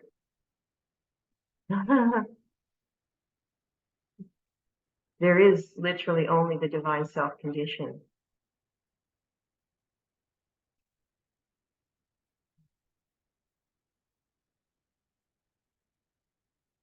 Yeah, there was in the same way that Beloved worked with objects, I know I noticed that in how his play with the non-humans in general, but the Scottish Terriers and the other dogs, the Chihuahuas that he had around him, and the notes that they would get. He would give them notes. I always appreciated what he was reflecting about their various characters and their various liabilities, playfully. But then it was also very interesting for him to notice how he was with M, who was his dog, whom from the time that she was a puppy, he was insistent that she be properly trained. And my observation of what he was reflecting, because up until then he had Toto, and there were the other dogs, and even up until his divine Mahasamadhi, he was constantly relating to these dogs. He would spend time with them, and he would give them notes. So they were devotees of his. But he was also using them as a way to reflect the humans and what the humans were adding. He was basically holding the humans that they were spending time with outside of his company responsible and accountable for all of this bad behavior that he had to address in them. Right. So that was the part that I found really profoundly serving, is that he, if they had been left uninterfered with in their resort to him and not related to as an other, coochie coochie coo, or whatever it is that devotees would do with them when they were outside of his company, then they would be less confused about trusting that resort to him as their natural intrinsic process. So I found that to be a similar, I guess, means of instrumentality and instruction. Mm, mm, mm. You've told me a little bit about this before, and when you like what you're saying now, I can feel how the test was, are you serving M in a manner that her fidelity is with me? Okay. And therefore, because he's not an other, he was present as a seeming other, but if you recognize the guru function, the guru is not other. So in effect, there's no other. There's no other, right? There's no other. There's just the being of truth itself, the transmission of the bright. Mm-hmm. And are we serving, and is M being served as one in fidelity to me? So that, but because his body wouldn't be there forever, and she can't be in his company all the time. Mm-hmm. When he's embodied, it was incumbent upon those that were serving her to keep her in that asana. Right. So what we're reflecting is that when she would come into his asana, that's not what she was doing. Right. And that's exactly the same thing he said about what we do with one another. And that's exactly the same thing he was saying about Sukumai. Mm-hmm. Is that the culture, I need Sukumai to serve me. I've given her specific functions and things I need her to do, but you're not helping her to do that rightly because she's not accountable to you all. Mm-hmm. Yeah. It's exactly the same thing. And that's why he said the mandala was broken. There was no mandala anymore. The whole thing had died. And that's when he left. But he did say all the means have been given. I can't say any more or do anything more. It's up to us to serve one another, to stay in fidelity to the bright alone. The bright as one, the very heart of all being. Mm-hmm. Mm-hmm. And then there's delight. Mm.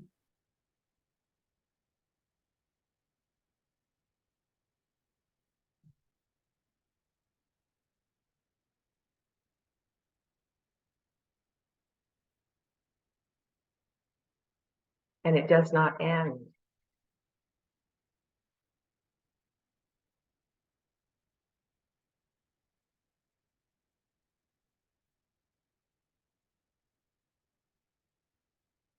So for the sake of the world, it's, which is the purpose of his embodiment and our custodianship of his treasures, for this, they have to be made accessible. Openly accessible. Really openly accessible, not as they're being conducted now. There's no priesthood. And that's in part why Sukumai is trying to control things so much, because in her impulse, she's not wrong. It's just it's gotten twisted because of what he indicated was not being held to account in the dramatizations in our relationship to one another as psychobiographies and patterns of egoity.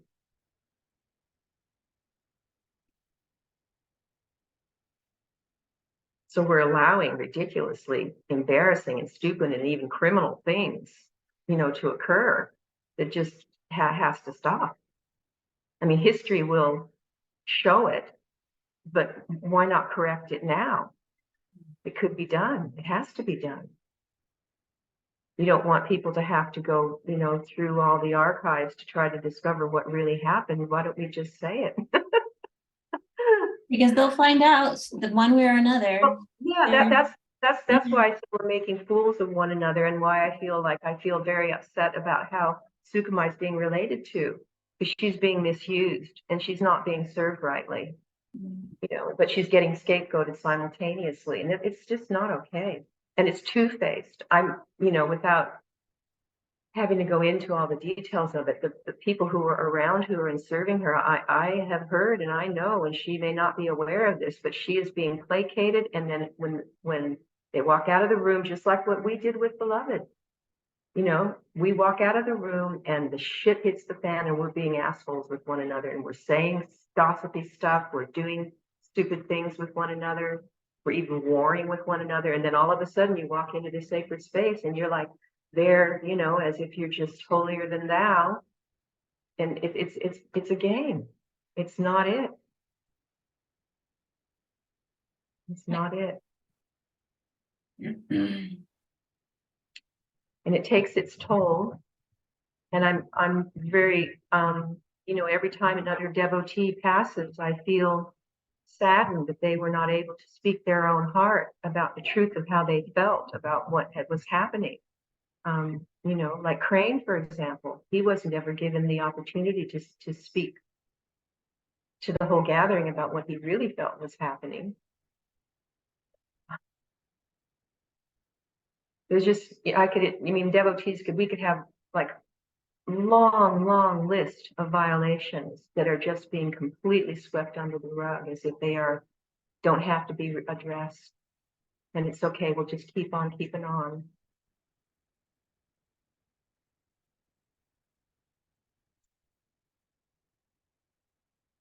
The ease of letting go.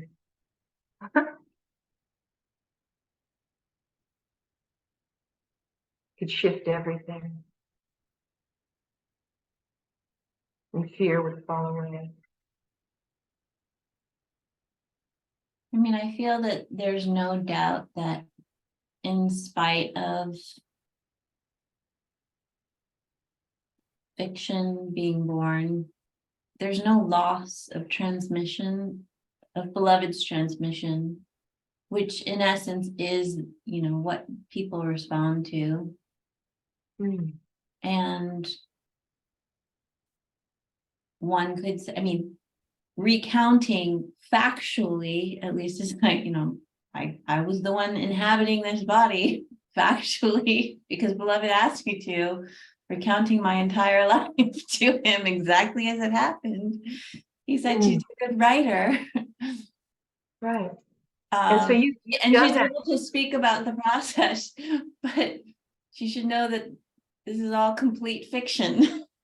Like, what? And then she should forget about all of that because she's stepping into my sphere now. And, you know, this is her name, her new name. That's all. You know, so I understand the import of his transmission outshining all of the lies and the falseness, and that fundamentally, if a person is deeply touched by his transmission, they may not care so much about what actually happened in certain details. But at the same time,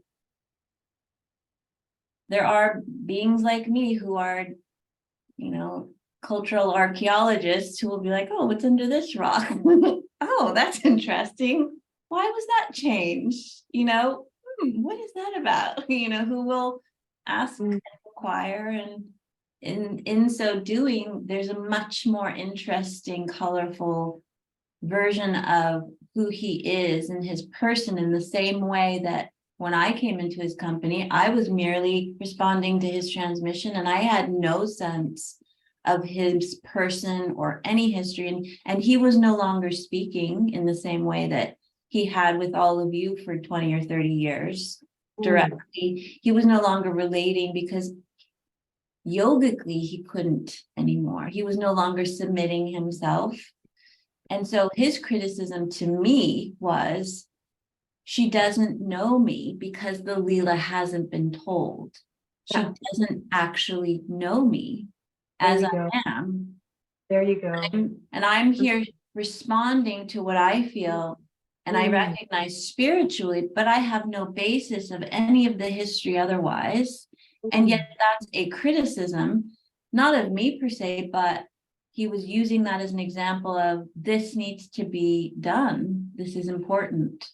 So much so that he ended up having to do it himself in happening, which itself has never been published. So again, another crime is being committed on his body. Yep.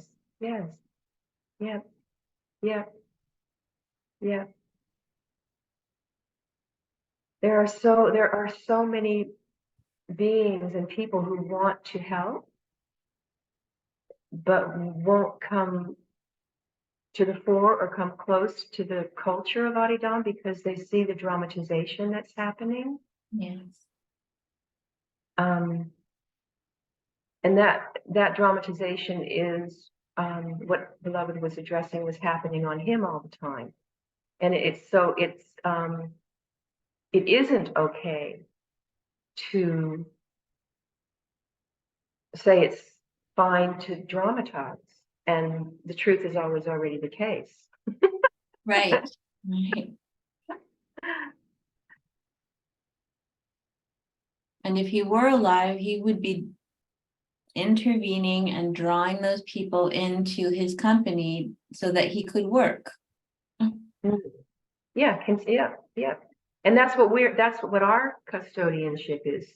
You know, that we keep the Leela alive, not by making it hard to get in and easy to get out. Unbelievable.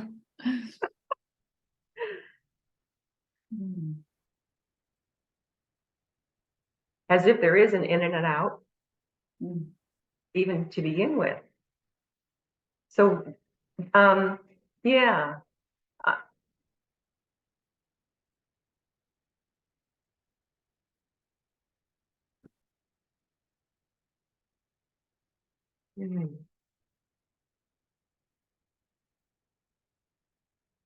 As you say,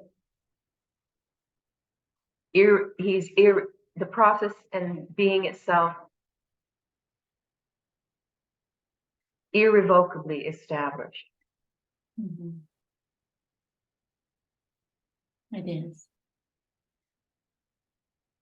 And it's not to say that he won't and continue to move devotees irrespective of what they do or don't actually learn about the Leela because it's not being told. But the culture has to acknowledge that he may move them in a way that the culture can't handle. That the culture is not prepared to handle because the culture hasn't dealt with that business in themselves. It's a very messy closet. It's a very messy closet. Yeah, and in the psychophysics of true healing or conductivity, that's like 101. You know, the understanding of the Shodhana Puja, you know, the clearing of the space, the resolutions, you know, things being clear and agreed upon, and in relationship. That's the essence of handling business. It has to be done. And he showed, and he did that. Yeah. He did You can say the words, but if you're not doing it. Yeah. Visibly. Yeah.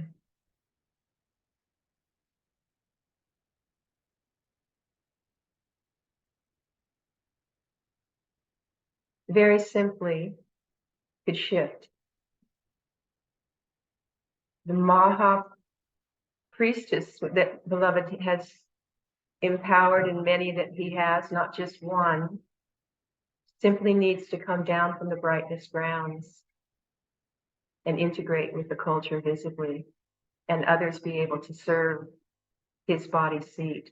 She's not the only one capable or qualified to do that. There so many others, myself included, you know, I helped establish the brightness with Beloved, you know, and it's just silly how many devotees who have been trained to do that service on his sanctuaries, on his body seat, with his devotees, that gesture would unlock. I know without a shadow, and I can confess without a shadow of a doubt that when I have learned after the fact that there was another devotee that was allowed to go up there, it coincided with incredible outshining. Incredible outshining, incredible magnification of him. That kind of, he needs beings to serve him in that way in order for his magnification and blessing of the world. Yeah. It's all beings. Literally, Yes. all beings are touched by him. Yeah. Yeah. Yes. Yes. And you can't lock the sanctuary. You can't punish or lock the sanctuaries down because there isn't an order of advanced practitioners that have been authenticated at this point in time. That was never his demonstration. You know, he what he needed is a priesthood that was sensitive to be able to conduct the realities as they were manifesting in any particular moment to moment, you know.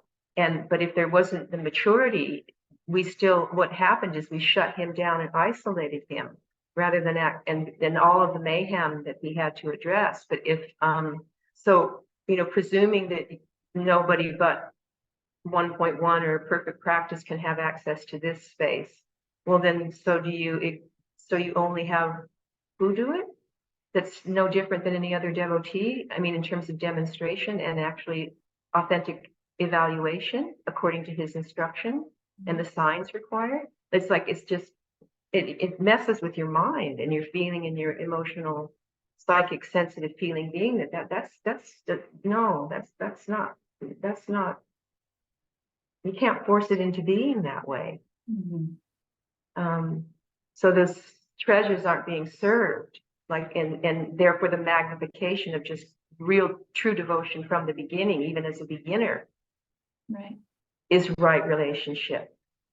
So even as beginners coming, like what we did around him, as like completely off the street because of the attraction and being established in the intuitive seeding of his recognition, and the magnification of his work was accomplished. So what we need to do together, so we have to more humbly allow that process to manifest in order to even authenticate advancement.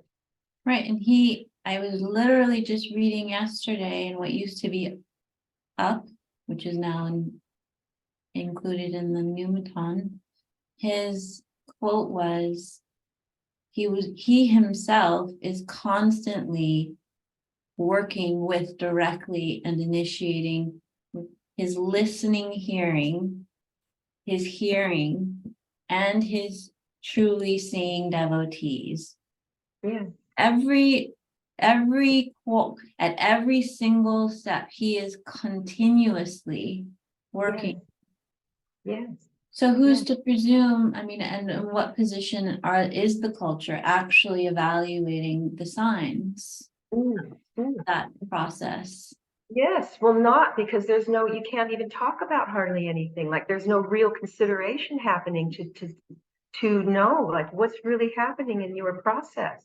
And especially if I was to like start to self-edit based on the words I can and can't say about my process, how are you going to find out?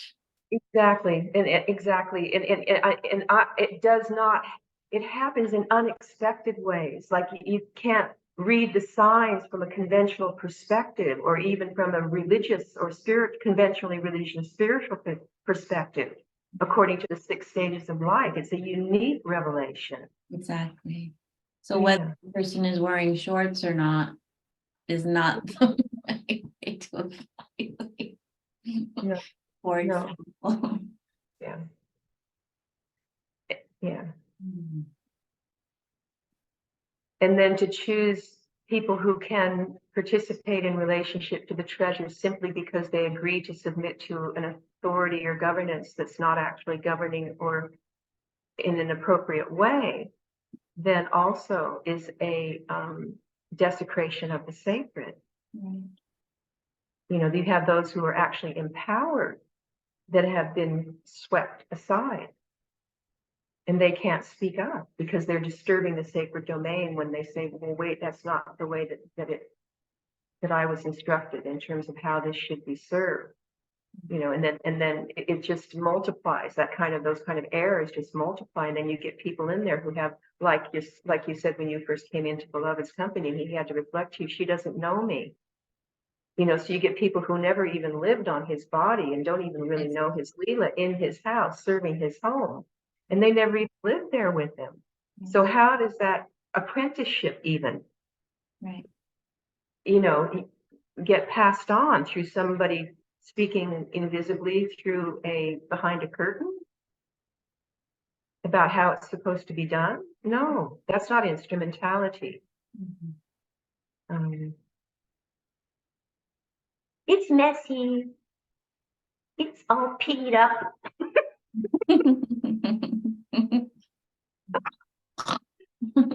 Yeah. And all the while, it's hanging out. Whatever you put in there. Very much tried to put it in the closet, but sorry. And there's only one.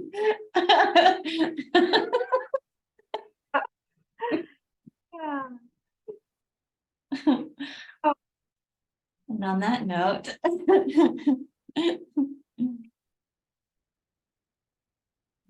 Thank you. thank you. Yeah.